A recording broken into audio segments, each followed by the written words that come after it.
নিজুম তোমার বক্তব্য এক্সপান্স করো তুমি শিবের গীত এই শব্দ উঠাও বেয়াদব এই শব্দ উঠাও তুমি বেয়াদব উঠাও তোমার শব্দ। তো অনেকেই যারা বুঝে নাই একটু তারা বলেছে হুজুর রাগ করছে কেন। আমি বলছি দেখো আগের ডিবেটগুলোতে যে নাস্তিকগুলো বসেছে তাদেরকে আমরা বুঝিয়েছি, তারা মাথা নত করে বুঝে গেছে। আর এখানে এমন একটা পাঠা প্রকৃতির নাস্তিক বসেছিল যে তাকে পাঠা কিন্তু কথা শুনে না, বকরি যাও একটু শুনে, পাঠা শুনতেছে না, পাঠাকে পিঠায় পাঠায় শুনাইতে হয়। এই জন্য আমাকে একটু রাগ করতে হয়েছে। এরপরে দেখুন একটা মানুষ ঘুমিয়ে আছে, তাকে আপনি যদি নাড়াচাড়া করেন সে ঘুম থেকে উঠবে। আরেকটা লোক জেগে জেগে ঘুমাচ্ছে, ভান করছে, ভণ্ডামি করছে, তাকে কিন্তু ডাকলে উঠবে না, দুইটা লাঠি মারলে সে দাঁড়ায় যায়। এই জন্য দুদিন আগের ডিবেটে আমাকে একটু রাগ করতে হয়েছে পাঠা প্রকৃতির বুদ্ধিজীবীর সাথে। তার এই বক্তব্য কোন গ্রন্থ থেকে নেওয়া হয়েছে, কোন পত্রিকা থেকে নেওয়া হয়েছে, কোন সমালোচনা, কোন নিবন্ধ থেকে নেওয়া হয়েছে? হ্যাঁ বলছি এখনই বলছি। হুজুর আসছি আপনার কাছে। হুজুর আপনি আপনার প্রয়োজনে না না একটু পরে একদম বই দেখাই দিব তাকে নিজম মজুমদার।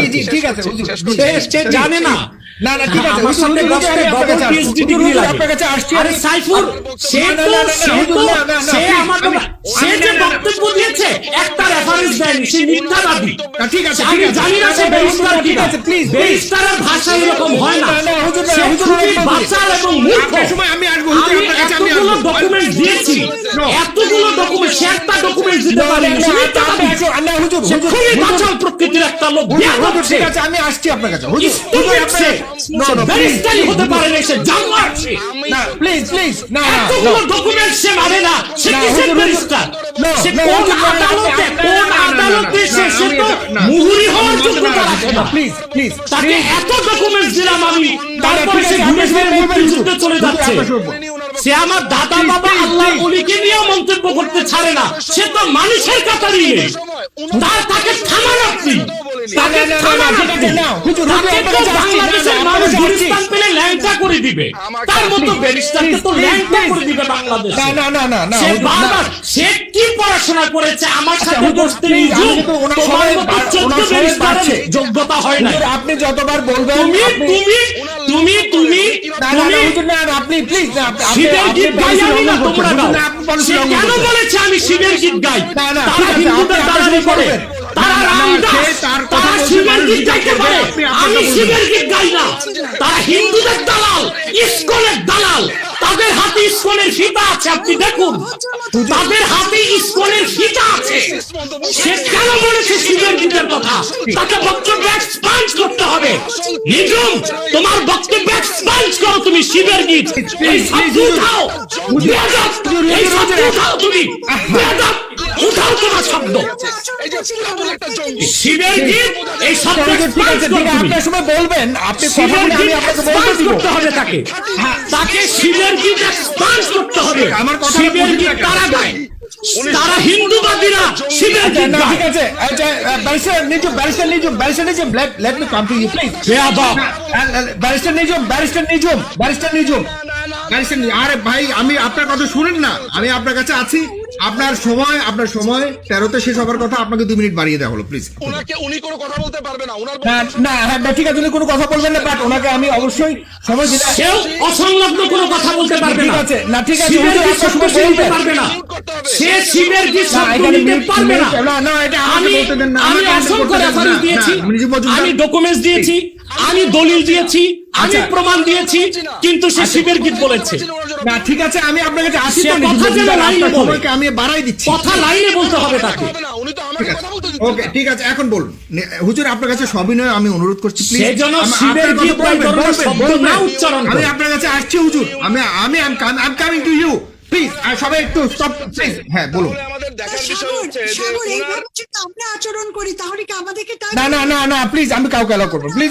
স্টপ না প্লিজ, কিপ সাইলেন্স ব্যারিস্টার তরুণ আফরোজ আমাকে লেট মি হ্যান্ডেল। না আমাকে প্লিজ না আমাকে বলতে দিন, আমাকে হ্যান্ডেল করতে দিন। লেট মি হ্যান্ডেল দাও show please. Okay No, if you are handling this is please না আমি not allowing him also. Please বলতে দিন নিজুম মজুমদারকে please Somebody is- okay please বুঝলাম barrister Turin Afroz please I am coming to please Nijhum Majumdar. Sagar ভাই আমার একটা ফ্লো ছিল বলার, উনি আমার ফ্লোটা নষ্ট করে দিয়েছেন।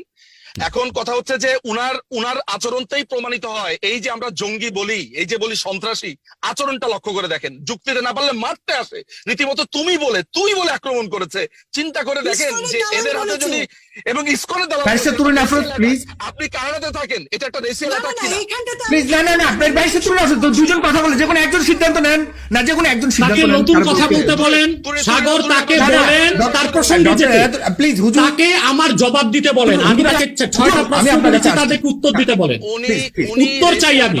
হুজুর আমি প্লিজ পয়েন্টে কথা বলতে আপনার বলি। কাছে আপনার আমি তাকে পয়েন্টে কথা, তাকে আমার ব্যক্তিগত প্রশ্ন, সে তারা এটাই আপনার তাদের ঠিক আছে চালাকি। হুজুর, না ঠিক আছে তারা না, মানুষকে আপনি তারা বলবেন, তাদের ওনাকে বলতে হাতে দেন, ওনাকে বলতে আমরা দেন। যারা আমরা সাইফুর, তা সে কথা বলতে পারবে পয়েন্টে, আমাকে নিয়ে নয়। He will come to the আমাকে point. নিয়ে Let নয়। him speak, let him আমাকে speak, let নিয়ে him নয়। speak, let him speak, please, হুজুর। ঠিক আছে আমাকে নিয়ে সে বলবে না, সে পয়েন্টে কথা বলুক। সাগর ভাই আপনি উনাকে কিন্তু Please. মিউট না করলে আমি কথা বলতে পারবো না। উনি নিজের থেকেই উনার আপনি আমাকে প্লিজ, আপনি কেউ আমাকে ডিটেক্ট করবেন না। আমি আমাকে লেট মি হ্যান্ডেল, আমি কাউকে মিউট উনার আব্বা হুজুর এবং করবো, দাদা please, হুজুরের please. প্রসঙ্গ উনি তুলেছেন, উনি নিয়ে এসেছেন। বলুন, আপনি আপনার কথা বলুন, আপনার মতো করবো। উনি উনার আব্বা হুজুর এবং দাদা হুজুরের কথা উনি এনেছেন, আমরা কেউ আনিনি। এটা পার্সোনাল অ্যাটাকও না। আমি জাস্ট প্রশ্ন করেছি যে পাকিস্তানি আর্মিরা তো নির্বিবাদে সব অনেক সবাইকে তারা সামনে পেয়ে হত্যা করেছে। তার বাবা এবং দাদা হুজুর এবং আব্বা হুজুর কি এমন ব্যক্তি ছিলেন যাদের ভয়ে পাকিস্তানি আর্মি এলাকায় ঢুকেননি? এইটা নিয়ে তদন্ত হওয়া প্রয়োজন, এইটা আমি বলেছি। আর বলেছি যদি তারা সত্যিকারের কোটেড আনকোটেড সত্যিকারের যদি মুক্তিযোদ্ধা হয়ে থাকে, আমার সমস্ত স্যালিউট, কোনো সমস্যা নেই। কিন্তু দেখার বিষয় যে পাকিস্তানি হানাদাররা সবাইকে মেরেছে, তার দাদা হুজুর এবং চাচা হুজুরকে কেন মারেনি? ওইখানে শান্তি কমিটির লোকজনদেরকে একমাত্র এরকম তারা মেনে চলতো, এটা দেখার বিষয়। মুসলিম লীগ আছে, নিজামী পার্টি আছে তাদেরকে, পিডিবি তাদেরকে, জামাত ইসলামী তাদেরকে। আচ্ছা, এরপরে উনি যখন বলেছেন ড্যানিয়েল কফম্যানকে, আমি ড্যানিয়েল কফম্যানকে চিনি না চিনি এই ধরনের কোনো কথাই বলিনি। উনি আসলে একজন প্যাথোলজিক্যাল মিথ্যা বললে যেটা হয় ক্রমাগত ভাবে বলতেই থাকে, তার আসলে খেয়াল থাকে না তিনি আগে কি বলেছেন পরে কি বলেছেন। তিনি কিন্তু এখনো বলতে পারেননি। এখন আমি যখন ধরেছি তখন বলে কি আমি বইটা খুলে দেখিয়ে দিচ্ছি, তো বই আপনি আগে খুলে দেখিয়ে দিলেন না কেন? আমি আপনাকে ধরার পর আপনি পিএইচডি করার সময়, আপনার পিএইচডি যখন ডিফেন্স আপনি চলবে, যখন আপনি আপনার সুপারভাইজারের সামনে এবং অন্যান্য জনের সামনে, তখন কি আপনি বলবেন যে সরি আমি বইটার নাম লিখতে ভুলে গেছি, এখন আমি বইটার সাথে করে নিয়ে এসেছি? হবে? আপনাকে তো ঘাড় ধরে বের করে দিবে ওখান থেকে। তাহলে আপনি কিসের পিএইচডি করেছেন? আচ্ছা, তারপর হচ্ছে তার ভাষা কত নোংরা দেখেন। ঠিক আছে আপনি বলবেন হুজুর, আমি কে ঠিক জঙ্গি আছে। সন্ত্রাসী? সাইফুর সেই সন্ত্রাসী, সেটাও সেই বলতে পারেন, জঙ্গি। সেটাও আপনিও বলবেন আমি আপনার তাকে সময়। বলি নাই ঘাট ধরে বের করে দেন, ঘাট ধরে বের করে দেন জঙ্গিরা। কেমন আপনাদের সবার সেই আচরণ জঙ্গি। মানুষ, সেই কিন্তু জঙ্গি। সেই সন্ত্রাসী। Late people decide please. হ্যাঁ, আচ্ছা, এরপরে হচ্ছে যে উনি বারবার বলছে আমি দেখিয়ে দিব আরেকটা প্রোগ্রামও। কেন রে ভাই, আপনার সাথে আমার আরেকটা টক শো, তো আরেকটা ব্যাপার। আপনি এই টক শোতে বলেছেন যে আপনার জানার ইমাম নাকি বলেছে যে দাড়ি টুপি সব উড়িয়ে দিবে, তারপরে ঘাতক দালাল নির্মূল কমিটি তারা নাকি কুকুরের উপরে টুপি পরিয়েছে। আপনি এই প্রোগ্রামে বলেছেন, আপনি এই প্রোগ্রামে প্রমাণ নিয়ে আসবেন। আপনি কেন অন্য প্রোগ্রামে যাচ্ছেন? তার মানে আপনার কাছে কোনো প্রমাণ নেই, আপনি এখন পালাতে চাচ্ছেন, আপনি এখন চাচ্ছেন না। কোনোভাবে এখান থেকে আপনার আব্বাসি পালায় না, নাস্তিকরা পালায়। এই যে দেখেন, লক্ষ্য করেন, ঠিক আছে আব্বাসি ঠিক আছে পালায় না। প্লিজ বলুন। বাট ব্যাক সে কিভাবে বলেছে পালাতে চাই? আক্রমণের তার ক্ষেত্রে কথা- আপনারা একটু যদি একটু কমিয়ে দেন, হ্যাঁ, তাকে সংযত করেন, তখন আপনারা সামনাসামনি তাকে করতে সংযত পারেন। করেন। আমি কমিয়ে দেন, পালাবো না, আমি আপনারা সারদার পয়েন্টে থাকবো। কথা বলেন প্লিজ। কিছুক্ষণ পর সেই পালাবে, সেই ঠিক পালাবে। আছে, ঠিক আছে। সে পালিয়ে আছে, সে গাড়িতে বসে আছে, সে ঘরেও নাই, ঘর থেকে পালিয়েছে সে। না ঠিক আছে, না প্রয়োজন ঠিক আছে, হলেই সে ঠিক আরেক আছে, জায়গায় দৌড় দিবে। প্লিজ হুজুর আসছে। আপনি দেখেন সাইফুর সে গাড়িতে বসে আছে। না ঠিক আছে, আমি তো আমার হুজুর, বাড়িতে আছি, সে পালানোর যেখানেই কিছু বসে নাই। বসতে পারে। সে পালানোর জন্য গাড়িতেই বসে আছে। না ঠিক আছে, প্লিজ একটু টু দা পয়েন্ট কথা বলুন। তাকে বলেন, সংযত হয়ে কথা উনি বলতে। আপনাকে কয়েকটা স্পেসিফিক প্রশ্ন করেছে, সেগুলো যদি উত্তর দেন খুব ভালো হয়, মানুষের জন্য উপকার হবে। আমি আসলে আবার আপনার সময় আর 7 মিনিট, আর আপনার সময় আর আছে 7 মিনিট 6 মিনিট আছে। মানে উনি তো আমাকে কোনো কথাই বলতে দেয়নি। না প্লিজ বলুন, আমি হিসাব রাখছি তো, আমি হিসাব রাখছি। সাগর ভাই আরে ভাই আমি 2 মিনিট ওখান থেকে বাদ দিয়েছি, আপনি বলেন। এভাবে তো হবে না। উনি আমার ফ্লো নষ্ট করে দিয়ে প্রত্যেকটা কথাতে উনি আমাকে আচ্ছা ঠিক আছে বলুন, আপনি আপনার মতো করে বলুন। আমার 7 মিনিট ওকে বলুন। আমি আপনাকে বলি, আমার বাচ্চাদের আজকে উইকেন্ড, শনিবার, বাচ্চাদেরকে নিয়ে আমি সি বিচে এসেছি, ওরা একা একা বসে আছে, ওদেরকে রেখে আমি গাড়ির ভেতরে কথা বলছি। এর থেকে বড় ডেডিকেশন আর কি হতে পারে? আপনি বলেন বাচ্চারা এখানে কিছুক্ষণ পর পর আমার বাচ্চারা আসছে, আমার ওয়াইফ আসছে, আমি তাদেরকে রেখে গাড়ির মধ্যে কথা বলছি, আপনার উনি বলছেন আমি পালিয়ে আছি। মানে উনি আসলে পুরোপুরি পাগল হয়ে গেছে যুক্তিতে না পেরে। উনি আসলে একটা হিরো সেজেছিল তো, আজকে ওনার খোলস ভেঙে যুক্তিতে দিয়েছে, এই কারণে এই অবস্থা। যুক্তিতে কে পারে কে পারে না জনগণ দেখতেছে এটা। এরপরে হচ্ছে এই যে না, না, ব্যারিস্টার তরুণ আফরোজ, জনগণ please, কমেন্টস বলুন। করছে, তাকে বলেন ঠিক আছে সাইফুল। আচ্ছা প্লিজ নিজুম বাদুদেরকে বলতে দেন না। নিজুমকে বলেন তার কাঠের চশমা খুলে তাকে কমেন্টস করতে বলেন। আচ্ছা তার কাঠের চশমা খুলে তাকে পড়তে বলেন, আপনার কাছে আমি কমেন্টস করতে বলেন। প্লিজ আবার আসবো, আমি 10 মিনিট পর সবার কাছে আসবো। জি তার আব্বা দাদারাও পালায় আচ্ছা, আমার নিজুম থেকে। বাদুদ সে তো বাচ্চা মানুষ। প্লিজ ওয়াই সে তো নট বাচ্চা রাইটিং মানুষ। রেসপন্স। আনমিউট কেন করছেন? তার আব্বা দাদারাও পালায়। আমি সে তো আমার এখানে বাচ্চা কাউকে মানুষ। মিউট করার পলিসি নেই। ব্যারিস্টার তরুণ আফরোজ প্লিজ আমাকে না না না না, এর আগে আমাকে করেছেন, আপনি ওনাকে কেন মিউট না করেন? না না না আমি কার এই যে তুই ব্যারিস্টার তরুণ, আচ্ছা নিজুম বাদুদার আমার সাথে কি ফাইট? প্রতি কথায় উত্তর দিবেন সাগর ভাই। ফলো করছেন। আপনি আমি না করছি, আপনি বলুন। ওনাকে না না ওনাকে আপনি ওয়ার্নিং করছেন না তো। আমি ওনাকে 100 বার, আচ্ছা আপনি দেখছেন না আমি ওয়ার্নিং করছি না, আশ্চর্য ব্যাপার। আমি ওনাকে 100 বার ওয়ার্নিং দিয়েছি, আপনাকেও দিয়েছি। ওনাকে আপনি আমাকে কেন দিবেন? আমি কি করেছি? আমি আচ্ছা আপনাকে বলছি, আপনি কথা বলুন, বলুন বলুন। না না ওনাকে আপনি মিউট করেন। উনি তো হ্যাঁ আচ্ছা, তো আপনি তো সময় নিয়ে নিচ্ছেন, আমি কিন্তু আর আপনার সময় বাড়াবো না প্লিজ।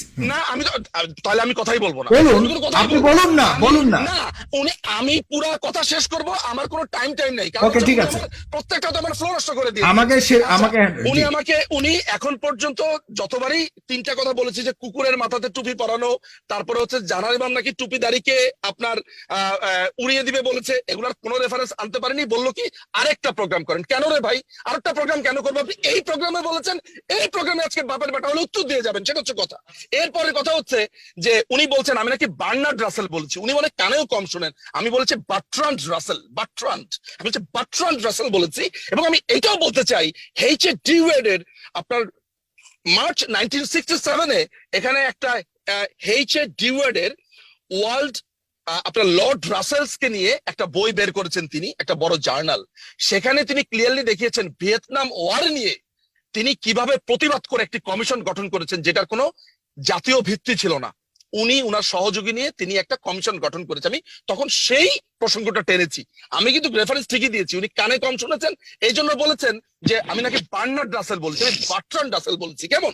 আচ্ছা, এরপরে তো উনি আমাকে রেসিয়াল অ্যাটাক করেছে। উনি আসলে উনাকে নিয়ে কি বলবো, উনি কিভাবে অ্যাটাক করেছেন, এখানে তো অ্যাডভোকেট মিজানুলও কথা বলে গেছেন, উনার সাথেও তো আমার পলিটিক্যাল আইডিওলজির মিল নেই। কই এইভাবে তো আক্রমণ করেননি। আজ পর্যন্ত কত প্রোগ্রাম করেছি তার সাথে আমি, কই কোনোদিন তেমন হয়নি। এইভাবে আক্রমণ করলে কিভাবে কথা বলবো? উনি দেখেন এখানে বলছে যে সরকারি আলেম যারা আছে এরা নাকি হালুয়া রুটি ভাগ পেয়েছে, আগের বক্তব্যে বললেন। আমার কথা হচ্ছে যে এই যে উনি বলেছেন প্রমাণ দেখাতে পারেননি, খালি মুখস্থ বলির মতো। উনি দেখাতে পারবেন যে কোন আলেম হালুয়া রুটির ভাগ পেয়েছেন? হালুয়া রুটির ভাগ যে পায় উনি জানলেন কিভাবে? উনার কাছে প্রমাণটা কি? উনি নিজের ক্ষেত্রে যেই স্ট্যান্ডার্ডটাকে অ্যাপ্লাই করতে চায়, মানে উনার ক্ষেত্রে তদন্ত করেছে, তদন্তটা এমনে হতে হবে, অমনে হতে হবে। আর 1 মিনিট আছে আপনার। জি সাগর ভাই কোনোভাবেই আমার দিদি আমি নো ওয়ে আমি ওয়ার্নিং দিচ্ছি, আপনি বলুন বলুন। উনি আমাকে যে আমি বাধা বাদ দিয়েছি হিসাব করে বলছি। জি না এভাবে তো হয় না। আমি আপনাকে আচ্ছা আপনি আর 3 মিনিট বলুন। ওকে 3 মিনিট। উনি যেটা করেছেন, উনি হালুয়া রুটির কথা বলেছেন, উনি বলেছেন বাংলাদেশটা খ্রিস্টান। উনি তো ব্যর্থ একজন মানুষ, একজন লুজার। কারণ হচ্ছে উনার বক্তব্য কেউ শুনে না, তাই মিশনারিরা খ্রিস্টান বানিয়ে ফেলতে পেরেছে। উনার যদি এত তাকত থাকে, এত যদি উনাদের ওয়াজের শক্তিশালী থাকে, তাহলে উনি মুসলমান করে ফেলুক না। তাহলে খ্রিস্টান মিশনারিরা আপনার খ্রিস্টান বানিয়ে ফেলছে, আর উনার ওয়াজ শুনছে না। এই যে উনার ব্যর্থতা, এই ব্যর্থতার যে ক্রোধ, এইটা চারদিকে কিভাবে চাপিয়ে দিতে হয় দেখেন। উনি উন্মুক্ত হয়ে গেছেন, কারণ উনার আসলে এই রাগ ছাড়া, এই চাপাতি, তারপরে হচ্ছে মেরে ফেলবে, কেটে ফেলবে, একজনকে তুমি বলে সম্বোধন, তুই বলে সম্বোধন, এগুলো ছাড়া এদের আর কি আছে? অথচ এরা আবার নিজেদের আগে, ঠিক আছে হুজুর আপনি বলবেন, আপনার সময় বলবেন, এনারা আবার নিজেদেরকে জবাব দিবেন। এনারা আবার নিজেদেরকে ইসলামিক স্কলার বলে দাবি করে। এটা সেইম। এটা একটা উদাহরণও দিতে পারেনি, একটা কথারও জবাব দিতে পারেনি। এবং এখানে দেখেন, লক্ষ্য করে দেখেন, বারবার বলছে সিআইএর এজেন্ট। কে সিআইএর এজেন্ট? মোসাদের এজেন্ট। কে মোসাদের এজেন্ট? আপনার জাস্টিস শামসুদ্দিন চৌধুরী মানিক, উনি অ্যাপেলেট ডিভিশনের একজন বিচারপতি, সম্মানিত বিচারপতি। উনি সিআইএর এজেন্ট? যদি আনে বানেও বলা হয়, নাম উল্লেখ করেননি তিনি, ট্রু। তিনি বলেছেন এরা হচ্ছে সিআইএর এজেন্ট, মোসাদের এজেন্ট। তুরিন আফরোজ, ব্যারিস্টার তুরিন আফরোজ, স্বনামধন্য, যিনি নিজের নামেই পরিচিত এই বাংলাদেশে, এক নামে সবাই চেনে, তিনি সিআই বা মোসাদের এজেন্ট, তিনি আলেম বিদ্বেষী। আমরা মুসলিম ফ্যামিলি থেকে আসিনি। আমার দাদা মৌলভী আলী আহমেদ মজুমদার, তার শত শত শত শত, আমার চাচা ইসলামিক ফাউন্ডেশনের ভাইস চেয়ারম্যান ছিলেন আপনার আব্দুল্লাহ আল মারুফ। আমরা হচ্ছি তাহলে ইসকনের মেম্বার। আমরা মানে ধর্মটা কি উনার নিজের কুক্ষিগত করা? আমার চাচাকে কে না চিনবে? আমার সম্পর্কে চাচা আব্দুল্লাহ আল মারুফ কেন? আমার দাদা মৌলভী আলী আহমেদ মজুমদার, এক নামে রামগঞ্জ। না না ঠিক আছে, আপনি শেষ, আপনার সময় শেষ। আমার না আমি আপনাকে আপনি পরে দেখবেন, আপনাকে সময় আমি 3 মিনিট বেশি দিয়েছি। উনি কথা বলার সময় আমি তাহলে এরকম কথা বলতে থাকবো? না আপনি কথা বললে আমি ওনাকে সময় বাড়িয়ে দিব। আপনি দিয়েন, আপনি একই আচরণ করেন, একই আচরণ করবেন। আর যদিও এটা করেছেন আমাকে, উনাকে ক্ষমা চাইতে বলে যে উনি আমাকে না উনি ঠিক আছে, ঠিক আছে, আমি একইভাবে করব। I am not considering anyone specially. So আমাকে একটু যদি বলেন একটা প্রশ্ন উভয় পক্ষের কাছে, একটা জায়গায় উভয় পক্ষে খুব চমৎকারভাবে বলেছেন, যেমন ব্যারিস্টার নিজুম মজুমদার বলেছেন যে কিছু আলেম আছে যারা আসলে খুব ভালো বক্তব্য দেয়, তাদের বক্তব্য শুনে মাথা নত হয়ে যায়। 2-3 আলেমের নাম বলবেন, কাদের কথা শুনলে আপনাদের? আব্দুল্লাহ জাহাঙ্গীর তো মারাই গেছেন। আব্দুল্লাহ জাহাঙ্গীর যিনি মারা গেলেন, আমি তাকে খুব পছন্দ করতাম। বর্তমানে কে আছে জীবিত এরকম 2-1 নাম বলবেন। এবং আমি যে খুব একটা ফলো করি সেটা বলা, আপনি তো বলছেন ফলো করেন, তার মধ্যে 2-1 নাম বলবেন। নাম্বার 1, নাম্বার 2 হলো এনাদুল্লাহ আব্বাসী সাহেবের কাছে আমি একই প্রশ্ন, যে আপনি বলেছেন 2-1 আছে যারা আসলে ভালো বক্তব্য মানে বিভ্রান্তকর বক্তব্য দেয়, তাদেরও 2-1 নাম বলবেন যদি সম্ভব হয়। আমি জানলাম আমার কোনো আপত্তি নেই ডক্টর এনায়েতুল্লাহ আব্বাসী, কারণ আপনি অনেকগুলো প্রশ্ন করেছেন যেগুলো রেফারেন্স সহকারে বলতে গেলে তাকে সময় দিতে হবে। কিন্তু সেখানে এসে আমাকে গালিগালাজ বা না এটা আপনি should not decide that. Let him speak. আমি কাউকে কোনো কথার মধ্যে করিনি, ইন্টারাপশন করিনি। সবাই সবার মতো করে মন্তব্য করেছেন, এবং কিছু ব্যাপার আছে যারা উভয়ে করেছেন। আপনারা আমি কিছুই করিনি, উনি আমাকে মিথ্যাচার বলেছেন, মিথ্যাবাদী বলেছেন উভয় পক্ষ থেকে। না আচ্ছা নিজুম মজুমদার প্লিজ, আমাকে এটা আমার একটা ছোট্ট কমেন্ট প্লিজ। আচ্ছা উভয় পক্ষ থেকে করেছেন, সুতরাং এটা মানুষকে না, আচ্ছা মানুষকে বলতে দেন। উনি আমাকে ইনসাইট করেছেন। আচ্ছা ঠিক আছে, ওকে রিপারকাশন হিসেবে সেটা জবাব দিয়েছি। Thank you so much. You all are very nice people. Please let him speak, and I want a good end. আচ্ছা জি, Thank you so much. G doctor Enayetullah. শুনতে পাচ্ছেন? সাগর শুনতে পাচ্ছেন? আমাদের নিজুম মজুমদার সাহেব থেকে অনেক গঠনমূলক কথা বলেছেন আমাদের ব্যারিস্টার তুরিন আফরোজ। মূলত এখানে আমাদের নিজুম মজুমদার সাহেবের কিছু কথার উত্তর শুরুতেই দিতে হচ্ছে। পালানো তো আমার ক্ষেত্রে তার সাজে না বলা যায়, কারণ আলহামদুলিল্লাহ আল্লাহর হাবিব নবীজি মুহাম্মদ সাল্লাল্লাহু আলাইহি ওয়াসাল্লামের জুতা মোবারকের সাদকায় আজ পর্যন্ত অবিশ্বাসী সংশয়বাদী যারাই এসেছে তারাই পালিয়েছে, আমি পালাইনি। আজকে আমার অ্যাপয়েন্টমেন্ট ছিল এভার কেয়ারে হসপিটালে, আমি সেটাকে ক্যান্সেল করেছি শুধু আপনারই লাইভ ডিবেটে আসার জন্য। আর উনি কিন্তু একটু আগে বলেছেন আর 2 ঘন্টা হয়ে গেছে, যেতে হবে, সমুদ্র পাড়ে যাবেন উনি, এরকম কথা। আচ্ছা প্লিজ নিজুম মজুমদার প্লিজ না ঠিক আছে, সাথে সাথে আনসার হওয়ার দরকার নেই। আপনারা যদি কথা বলেন তাহলে ওনাকে সময় বাড়িয়ে দিতে হবে। আরো 2 ঘন্টা ডিবেট চললো, আমি যেতে চাইবো না, কারণ এটা আমি আমার উম্মাহের পক্ষে সবচেয়ে বড় দায়িত্ব বলে মনে করে থাকি। দ্বিতীয় কথাটি নিজুম মজুমদার যেটা বলেছেন যে আমরা উগ্রতা দেখাই, কিন্তু আমি একবারও বলি নাই ওনাকে বা ব্যারিস্টার তুরিন আফরোজকে কেউ ঘাট ধরে বের করে দিবে, কেউ আঘাত করবে, এটা বলিনি। উনি বলেছেন আমার ব্যাপারে ঘাট ধরে বের করে দিবে, এটা সন্ত্রাসী কাজ। কিন্তু একটু কথায় এক্সট্রিমে চলে আসা, একটু গরম কথা, এটা সন্ত্রাসী নয়। আর কোনো লেকচারার যখন লেকচার দেন তিনি নরমও কথা বলেন, গরমও কথা বলেন, সেটার সাথে সন্ত্রাসের সম্পর্ক নেই। উত্তেজনাটা সৃষ্টি করেছেন আমাদের নিজুম মজুমদার মহোদয়। তিনি বলেছেন মিথ্যাবাদী, আমি মিথ্যা বলেছি। তিনি বলেছেন শিবের গীত, এগুলো ব্রাহ্মবাদীরা গায়, তৌহিদবাদীগণ শিবের গীত গায় না। এবার আসুন, তিনি কিছু প্রশ্ন করেছেন যে ঘাতক দালাল নির্মূল কমিটির পোস্টার দেখতে চেয়েছেন। আমি এখানে পোস্টার কেন আনবো, এই কথাটি সারা দেশের মানুষ জানে। যখন বলেছি উনি চাক্ষুষ ডকুমেন্ট চান, আমি সেটা দিব, দেখাতে পারবো। আমি পত্রিকার কাটিং আমি দেখাতে পারবো জাহানার ইমান কি বলেছিলেন এবং তাদের উত্তরসূরিরা এখন কি বলেন সেটা আমাদের মিজানুল ইসলাম সাহেব বলেছেন। বাংলাদেশের রাষ্ট্রদূত ইসলাম মেনে নিব না, দাড়ি টুপি সব চেষে ফেলে দিব, এগুলো তারা বলছেন তাদের উত্তরসূরিরাই। নতুন প্রমাণের প্রয়োজন নেই, প্রমাণ চাইলে আমরা দিতে পারবো, আমাদের আর্কাইভে তা আছে।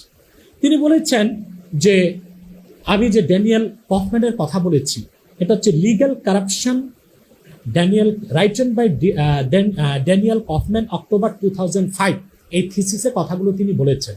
এখন আমি আমার দরবার শরীফ থেকে দূরে প্রতিষ্ঠানে আছি, এখানে তো বই নিয়ে আসবো না, আমি সব নোট করে নিয়েছি, এগুলো প্রয়োজন হলে আমি তাকে সব দেখাতে পারবো যদি তিনি আবার বসেন।